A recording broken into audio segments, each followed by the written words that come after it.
Hey, Joe Gilder here from Home Studio Corner.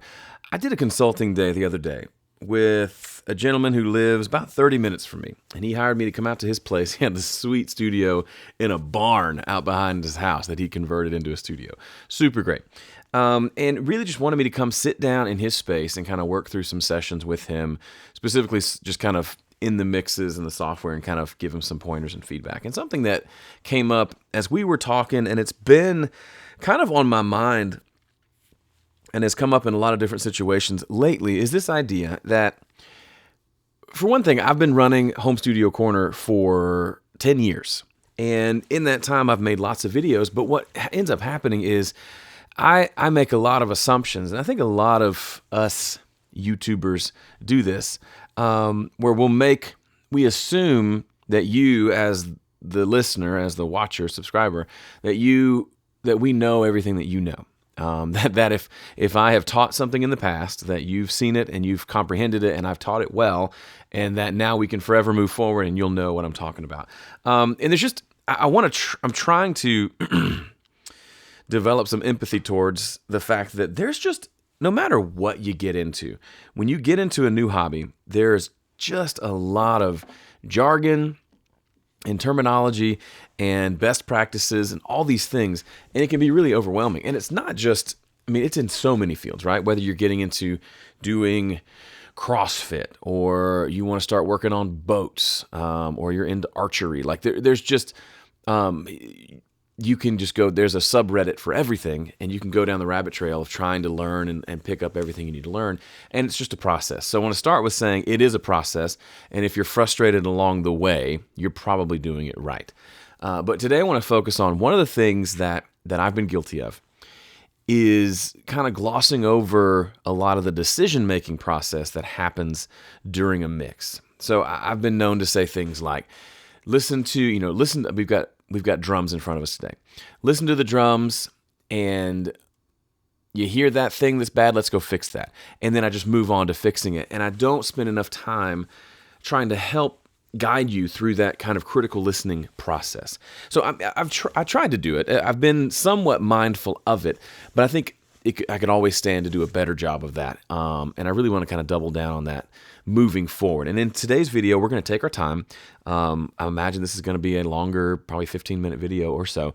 And that's okay, because I think that these things take time, right? You're not going to become an expert at anything overnight. But today what I want to focus on is, I've got some drums here that I mixed recently for a client. And these are the mixed drums. And I'm going to let you hear what they sound like before and after. And then I'm going to recreate that mix with you. Specifically, I want to talk about how to listen, what to listen for, and then how to identify the problems that you find in your mix. Okay? So real quick, here's the drum part. It's kind of a cool bluesy, shuffly beat sort of thing. But I'll let you hear a little bit. And I'm going to click this little button right here, which activates or deactivates all the inserts or all the plugins. So I'll let it play for a little bit, and then I'll switch it on and off so you can hear kind of the before and the after, the raw tracks and the final mix. And then we'll start kind of diving in. Here we go.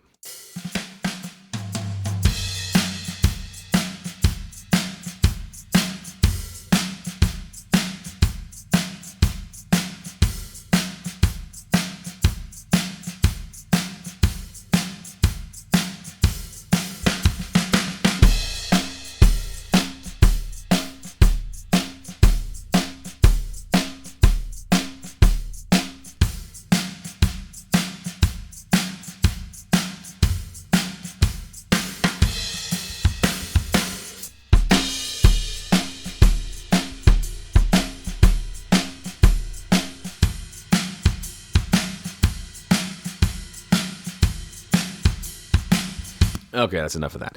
So let's go in, and for the sake of commitment, let's just remove all the plugins. There's not a ton. You may have noticed that.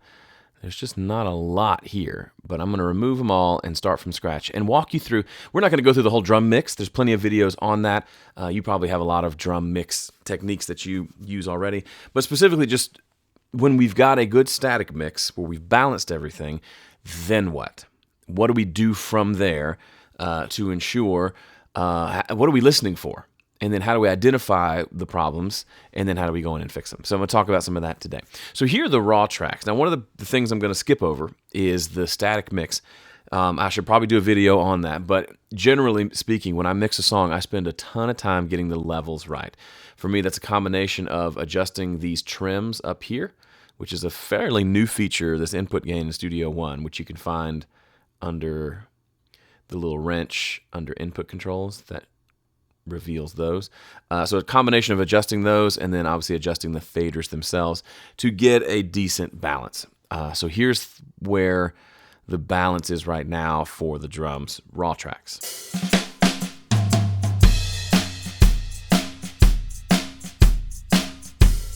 Couple talking points there. Typically, and you know I typically mix rock, folk, pop, but mostly rock and folk kind of stuff. So this will be a little different for different genres, but I'm generally going for the kick drum and the snare drum. I want to be at roughly the same volume. I want them to be the loudest two things in the drum mix, and then everything else to kind of blend in. In the past, I used to bring up the overhead and get that sounding nice and loud first, and then I would go bring in the kick and the snare. I don't do that as much because there was less control with that method. If I didn't like the overall sound of the overheads like this,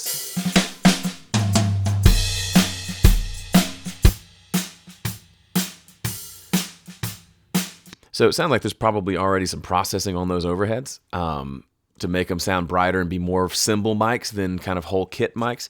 So for that reason and a lot of other reasons, I like to kind of get the kick and the snare right where I want them and then supplement with everything else. That's where I'm at right now. I might swing the other way in the future. That's where I'm at. But generally, I want kick drum with plenty of low end. I want snare to be loud enough. I want it to both have some body and to have some of the brightness. So we have both snare top and bottom. So the top sounds like this. The bottom sounds like this. Very snappy. Together, I want to be able to just hear the snare well.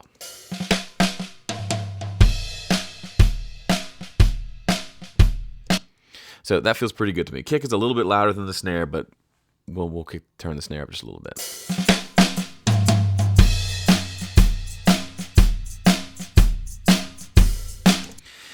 Okay, and then levels for everything else. Get the toms in there where you can hear those. Overheads and rooms just kind of in the mix. Again, this isn't about the balance. Let's assume you've got the balance and we're happy with where we are right here.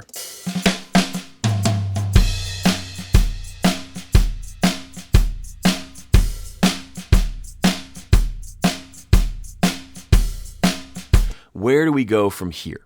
So I'm going to treat this a little bit like a live workshop where you're in the room with me, and I'm going to hit play and let you listen for a few bars and tell me what do you hear as the biggest problem right out of the gate. So two questions. One, do we like the way it sounds? Are there any glaring issues? And then two, if there are glaring issues, where are they? And can you identify where they are? Okay, I'm going to hit play, do that exercise right now.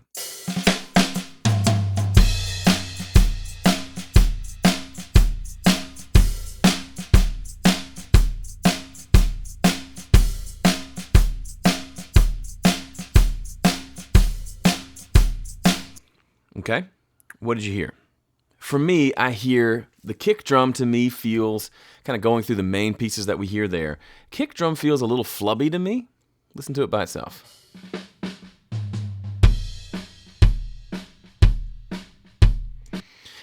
In my head, I want a kick drum to go boom in the low end and have some snap in the top end. That's the sound of a good kick drum to me. Big question would be, Joe, how did you arrive at that? You know, I listen to that and I think it sounds good. That's fine, right? Everything I'm going to show you today is subjective. What I think is a good drum mix, you might not think is a good drum mix, but I would encourage you, go listen, go pick your favorite 3 songs that have drums. Right now, pause the video, go listen to them. What does the kick drum sound like? I would be almost willing to bet that what it sounds like in your head when you think about that song and what it actually sounds like are 2 different things. Good example is the Nirvana Nevermind album. You think of that like Smells Like Teen Spirit. You think of that, you know, generally as big, huge, epic. Dave Grohl hits the cymbal every at the top of every measure, just crazy. But then if you actually listen to it, I've heard somebody describe the kick drum on that record as sounding kind of like a beach ball. It doesn't have a huge ton of low end. So I think that's part of the reason that when we talk about using references, we're talking about simply immersing yourself in what's been done well, so that you become so familiar with the real thing that when you hear the raw tracks, you immediately can hear, okay, that kick drum, I hear that kick drum and I think it's a little flabby, not enough low end, too much low mids, and could probably use a little more in the top end as well. That's what I hear. Or I hear this snare drum and I think,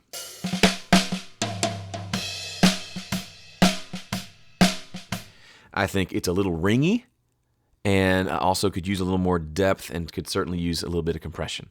But those are things I get from, one, mixing a lot, which I know is just an annoying answer, but two, from listening critically to my favorite music. If you listen and become familiar with it, it's like this old story, and I've told it before.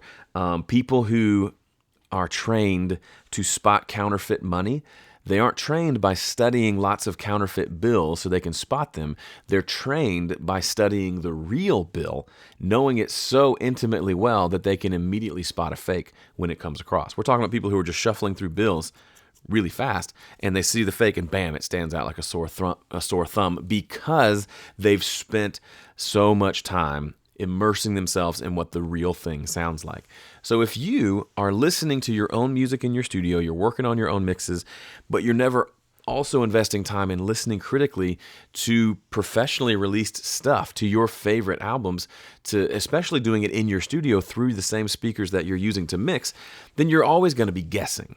And even if you do that a lot, you still, I'll have my laptop plugged in to a different channel on my board, and I'll just pull up even just anything in my library just to give me a quick reference of, okay, here's how the lows, mids, and highs sound in a professionally released song in my studio. And it gives me kind of that come back to earth of, I've been boosting the lows on this kick drum all day, and it sounds huge in my studio. Turns out it's way huger than any other song I've ever listened to, and my ears are kind of fooling me at this point. I've become enamored with it and I've gone past kind of what's the acceptable amount of low end in typical music today. Okay, so that's kind of a big part of this, and it's not necessarily a fair answer, and it's certainly not a popular answer, because I'm telling you, to get better at mixing, you got to stop mixing and go listen to other stuff, and that's not fun. Nobody wants to hear that. It's like when people say you want to get better at running, you got to go lift weights, because of the strength in your muscles is good for general performance and things like that. And you think, no, I want to run more to get better at running. Sometimes that's not the case. You can ignore me if you want, and you can probably get there eventually on your own. But if you want a shortcut, get in the habit of listening to good music, and especially listen to the relationship between the balances of things, the different frequencies, how much low end is on that bass guitar. How loud is that snare compared to everything else? Does the kick drum have a huge amount of low end, or does it actually have a very almost small amount that's very tamed and very kind of controlled? Those are the kind of things you need to listen for. And over time, you'll develop an ear for it, and you'll say, I love the sound of that kick drum. And then when you hear this kick drum, you'll say, that's not the sound that I want, and you can go from here to there. So let's just hone in. Because I'm realizing this video could go on for hours if I'm not careful. Let's just hone in on the kick drum and the snare drum, because those are good examples. So in this mix, I've got two kick drum mics. I've got an in mic, which is kind of inside the drum. It's mostly going to get the snap of the beater. And then there's a microphone that's outside of the kick drum. That's doing two things. It's capturing the overall sound, it's capturing the low end. It's also capturing kind of some bleed from the rest of the kit, so we have to be careful with that. But I've got a blend between the two that I like. As you can see, there's more of the out mic than the in mic, and I've run those to a bus together so I can treat them like one thing. You could certainly EQ and compress them separately, but I tend to like to do things on buses whenever I can, okay? So here's kind of what the kick sounds like.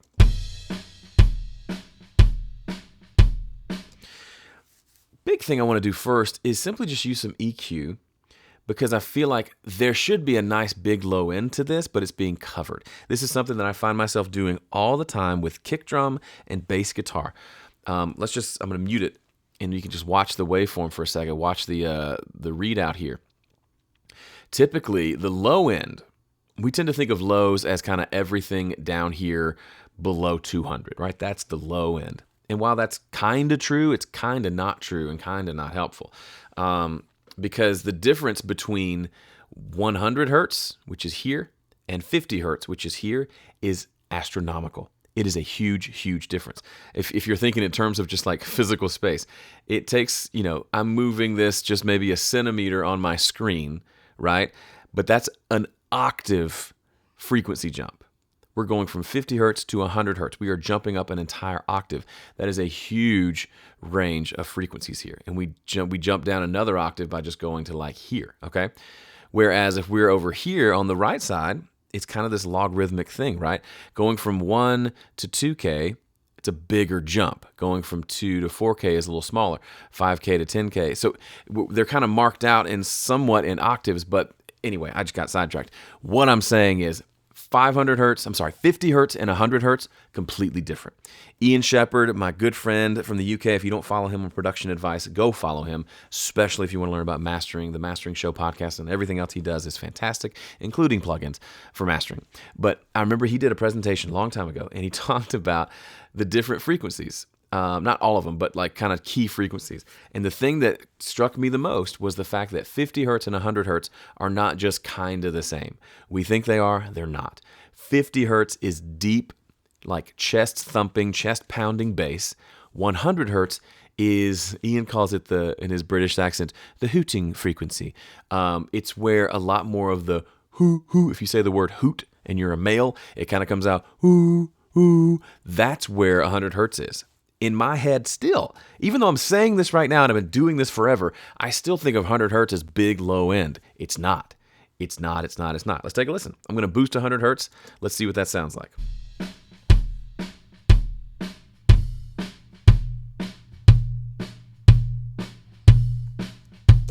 What do you hear? You hear hoo, hoo, and it kind of comes through almost as like a hoo, even though that's an octave up. Listen to it again. So certainly that's a low note. I'm not saying that's not kind of bigger picture, macro level, low end, but that is not anywhere near, that's not what I wanted, anywhere near this. Let's go down to 50. You feel that? Feel that? Which one would you call bass, right? And we're just talking about a difference of 50 hertz. If you do 50 hertz difference up here, it's like, but 50 hertz down here is a massive change. That's the point I was trying to make earlier, and I totally botched it. We're talking a difference of only 50 hertz is an octave when you're in the low end. 50 hertz up here is almost negligible. You don't even hear it. But down here, it is a big deal. So why am I saying all this? Because when it comes to bass guitar and kick drum, you need the low mids. This is what I would call low mids. 100 up to like 250 and maybe even a little higher and lower. It's the fundamental frequency of kind of everything in the mix, right? Almost every instrument in your mix is going to have some energy in this range. The problem is it tends to be out of balance.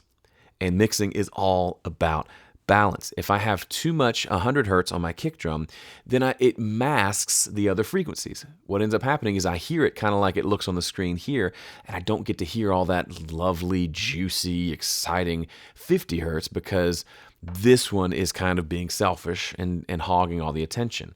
I need to tell this one, hey, you need to shut up a little bit so I can hear your sister down here and your brothers up here, right? I'm in parenting mode. You be quiet. You're interrupting everyone. I want to hear everybody else. So if you think of it that way, let's go back to just the raw kick drum and listen. With that in mind, are you hearing and feeling the deep low end, or are you not? I'll say I'm not. I'm hearing kind of a wimpy sounding kick drum. But if we look at the spectrum analyzer here, there's a lot down there. Just a second ago when I boosted 50 hertz, we heard it. It's present, it's just hiding. It's being masked, okay? And if we can take down some of these low mids, we make room for the low lows. And that's just the way I like to think about it. Instead of going and boosting here, I'd rather cut the thing that's too much first. If something's too much, let's get it out of the way and get it balanced first. And then if something's great and we want more of it, let's boost. That's generally the way I like to think about things. So let's do that now. Here we go.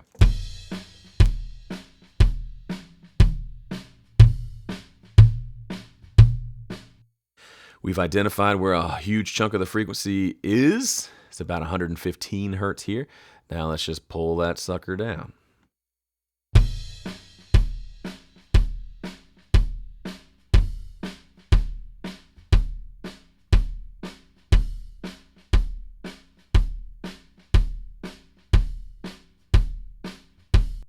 Now, did we help it or not? Let's compare the difference.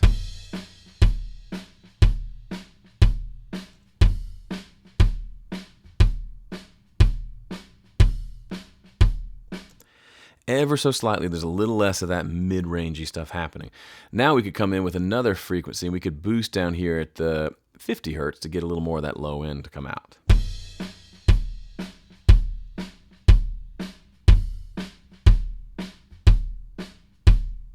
Okay. Here's a good rule of thumb with drums. Almost always on kick drum, somewhere in the 400 hertz, I like to do a cut. It just makes everything sound better. Let's try it.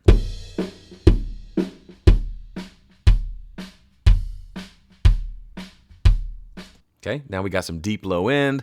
We don't have a lot of mid-range, making it sound boxy. And then can we make it maybe a little snappier? So like in a full mix, we can hear that kick drum not just be whoomph, but we can hear kind of a pff at the top.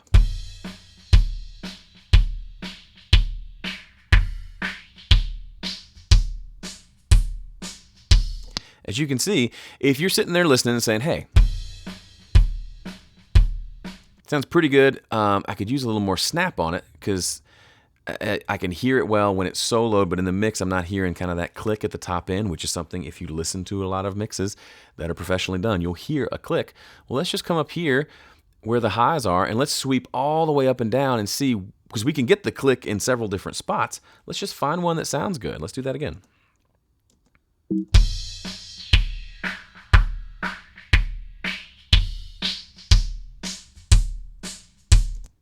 For some reason, that one to my ears sounds kind of cool. So let's do a little boost up there, which ends up being, I didn't even know what it was. I mean, that's up at like almost 8K. A lot of folks say boost at 1K for the click. I think 8K sounds better in this instance on the click of the kick drum.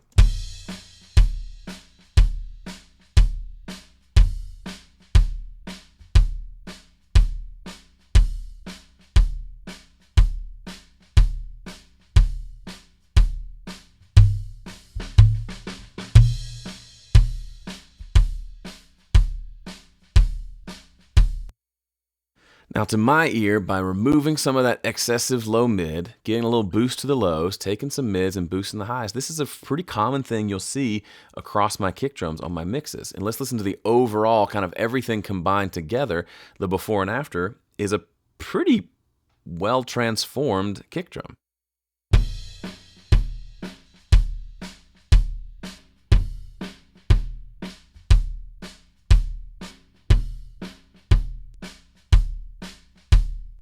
And we've done a good combination of both. Look, we've got 2 cuts and 2 boosts. I know in the past I've said cutting's the devil, or boosting's the devil. It's not.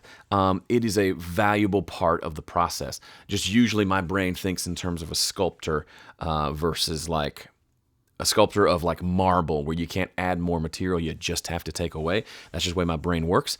But here we've done a little bit of both, and we haven't adjusted the gain of this EQ at all, and it sounds to be roughly the same volume because we've kept the volume the same by our EQ moves, and we've made the balance better.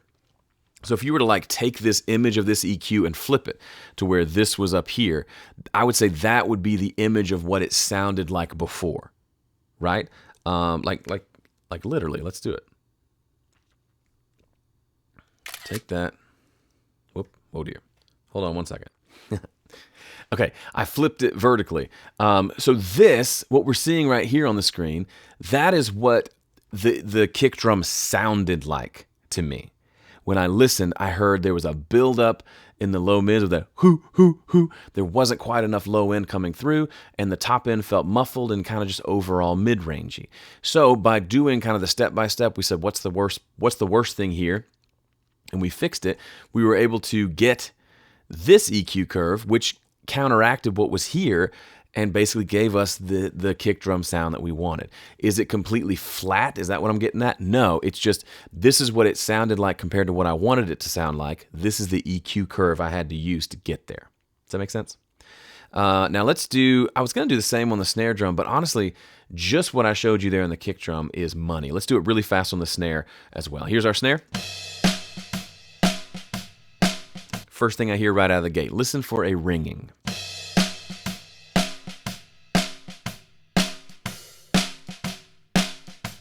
I'm going to help you hear it. Listen to that frequency.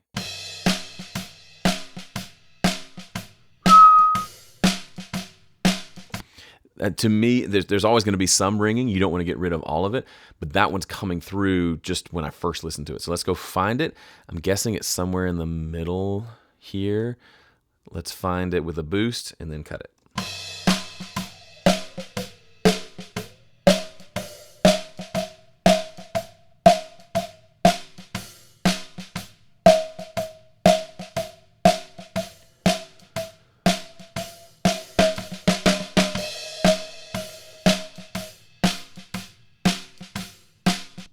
Before and after.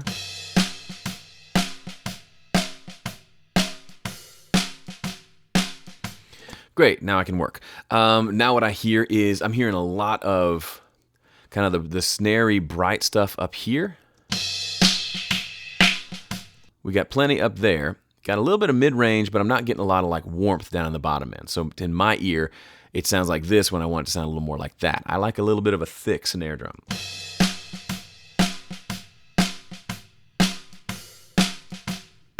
So to do that, I'm going to boost some lows and also probably cut a little bit of just the mids in general, because drums tend to build up a lot in the mids. Let's do the mid thing first.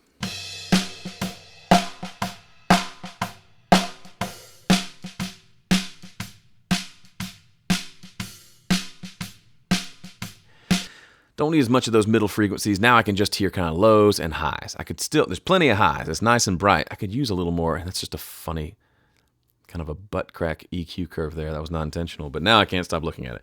I mean, you'd want it to be a little, I guess you can adjust the width there.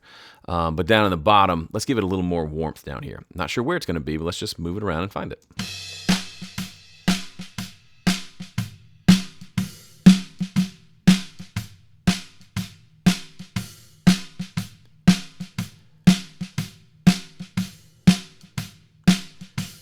I like that, except that one frequency is jumping out too much. I'm going to pull that one down. This one.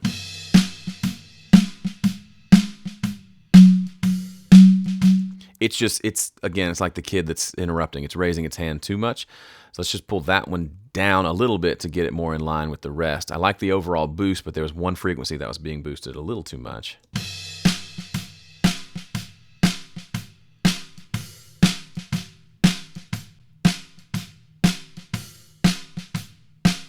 To me, that feels like a way better snare drum. And I'm sorry, I totally probably lost you at the butt crack thing. Way better sounding snare drum than before. And we got it with 4 EQ moves. Sometimes it's less, sometimes it's none, sometimes it's more. Well, that's usually about that many if more starts to get kind of squirrely. But let's listen before and after.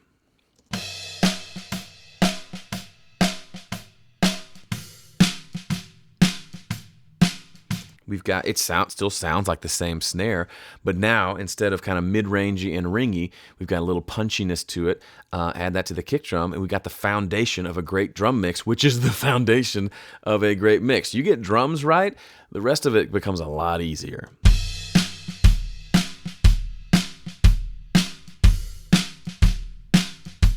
Maybe a little too much low end in the kick drum still.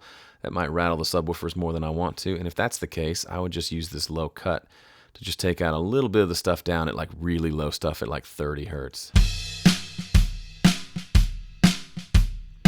But I would also flip over and listen to a professional mix and see, okay, yeah, my kick drum's still huger than it needs to be. Let's pull it down a little bit to make it a little less over the top, and we're good to go. All right, hopefully that gave you a couple of things to take with you to try on your next mix. I'm hoping for an aha moment that really just gets you A, excited to go mix again, and B, helps you get better results faster, because that's going to carry momentum with it. That'll make you want to make more music, mix more music, release more music, which is really what this is all about. And of course, I said it was going to take 15 minutes, and it took 30. But you know what? Sometimes it's just good to sit down and not be pushed for time, and to take time to really walk through stuff. So please leave a comment. You made it this far. I'd love to, I can't really tell how long people watch, but I'd love to know if you made it this far. And if this kind of stuff is helpful, you'd like to see more, or if you just have, as always, if you just have questions about what I did, I'm sure there are things I still didn't demonstrate super well. Ask those and I'll be happy to answer those. Or maybe a lot of times those questions give me ideas for future videos. So make sure you're subscribed. You'll see the future videos when they come out that might feature your question. But either way, I will do my best to get back to you, and we'll just keep moving along, making better music. Thanks so much for watching. I'll see you in the next one.